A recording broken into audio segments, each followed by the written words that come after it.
I made these brownies, coconut macaroons, and when I entered show business, I forgot that passion. So when 2012, I studied culinary, and 2013, I studied pastry, just a short course. And then there's two classes in culinary, and then bumalik ulit yung passion ko. So my sister-in-law asked me to bake red velvet for my niece sa binyag. And then, okay, sabi ko, hindi pa uso ng red velvet dito nun eh. Ano yung red velvet? Sabi ko, ate, uso yan sa States. Just Google it. Ganyan. Okay. May Google na, 2012, no? Yes, meron na. So, ang daming recipes. I've tried so many recipes, and after 7 tries, I customized it, inano ko siya. And then, that's the perfect taste for me. And nung sinerve, yung mga bisita sabi nila, saan mo in-order to? Can we order? And nag-start. Ate, pwede na ba silang order? Ha?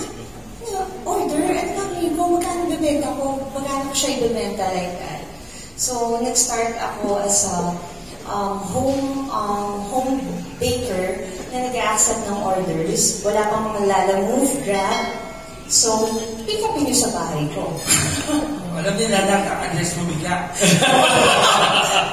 Yes, oo. Alam nila yung address ko. Kaya yung mga loyal customers, yung sabi na, why don't you put a cafe na, a bake shop? And then, after doing a bazaar for 5 years and accepting orders, then after 5 years, I put up a nauso ang food park.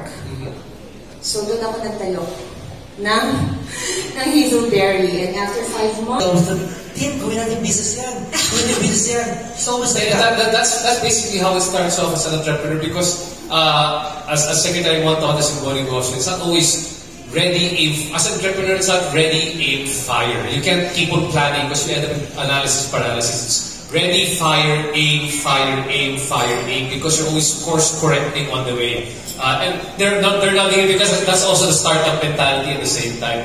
And just one more question, Ara, because you know, in the business of baking, basically, ang dami mong kakompetensya pagdating dyan, di ba? So we often tell people like, take secret sauce, literally yung kanyang laway. Kasi yung secret sauce niya, ibig sabihin niya is, what makes you stand out, what makes you a bit more competitive versus other people na hindi pwedeng gayahin ng ibang tao. What was that for you when it came to baking?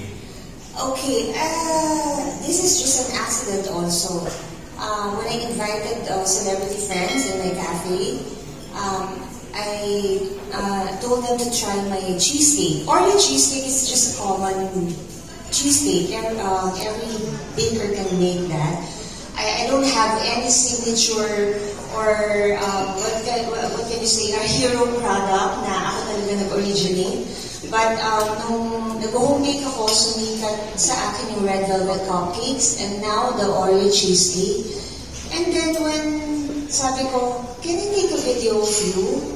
And I will post it on my Instagram, like that. So I also did my marketing. So, yun, nag-trending yung, it's like a commercial tuloy, kasi the reaction talaga is natural. I remember Teresa Loizaga is very, oh, fantastic! Diba? Ganun siya talaga magsalita eh. And then, sinundan pa ni Edu Manzano, oh, this is the best cheesecake by far, like that. So, I posted it on Instagram, and then naging trending siya, all my celebrity friends, din siya, nag-video, and ang naging yung mga customers, nagpo-post na ng video nila, na it's organic. So, if you can see my Instagram, Hazelberry Official, hindi masyado aesthetically, beautifully, maraming pictorial or curated feed, but it's more on the feedback, the testimonials and the videos of the people who ate of my products, who bought my products, it's more on engaging the people. Tama.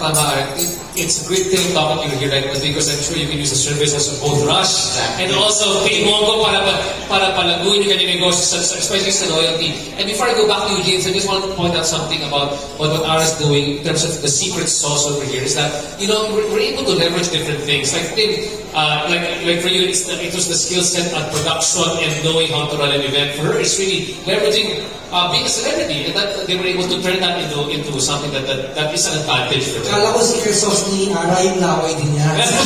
Pero yan, talaga marami na bibigay ng kanya na cheesecake. Actually, ginajoke ko nga eh. Ang secret mo dito, kasi natikman ko ngayon ng cheesecake, hindi talaga yung bumabalik ka sa cheesecake. May laway po yan. Ayun na pala yung mga kaibigan. Saan nakuha yan sa TikTok rin na ngayon? So, just going back to you right now, able to adjust during this pandemic.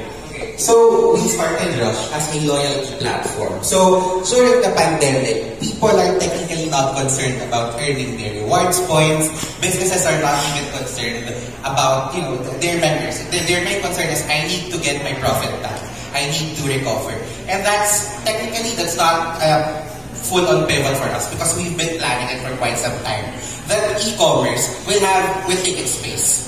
So, I mean, it's very unfortunate that COVID happened, but it was the opportunity for us to make sure that we are answering the pain points of our mom and pop shops, you know, the usual home bigger sellers. So in our experience kasi, parang usually the people who have ventured into home baking back in the pandemic, passionate talaga sila. I guess the story of Ms. Aramina.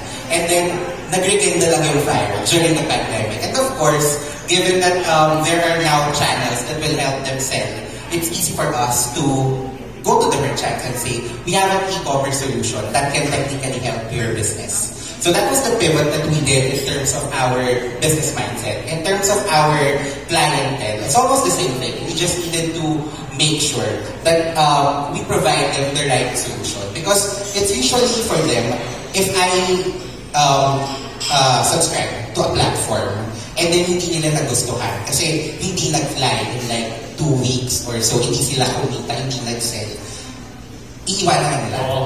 That's the, for me, that's being entrepreneurs, being impatient. I mean, no business is successful overnight.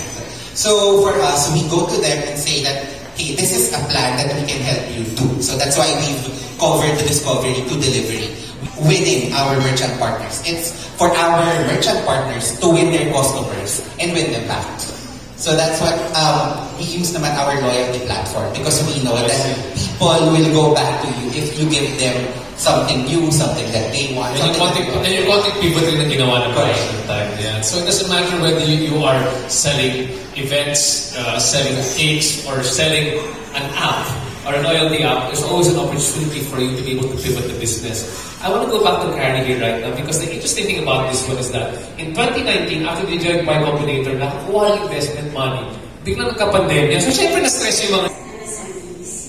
And we saw this as an opportunity to connect the engineering platform that we have to format with when it comes to the businesses that you're growing, especially during the pandemic. And now that we're growing back into face-to-face and that I mentioned before kasi as a one-time link, once a person pays with that link, you can't use it anymore.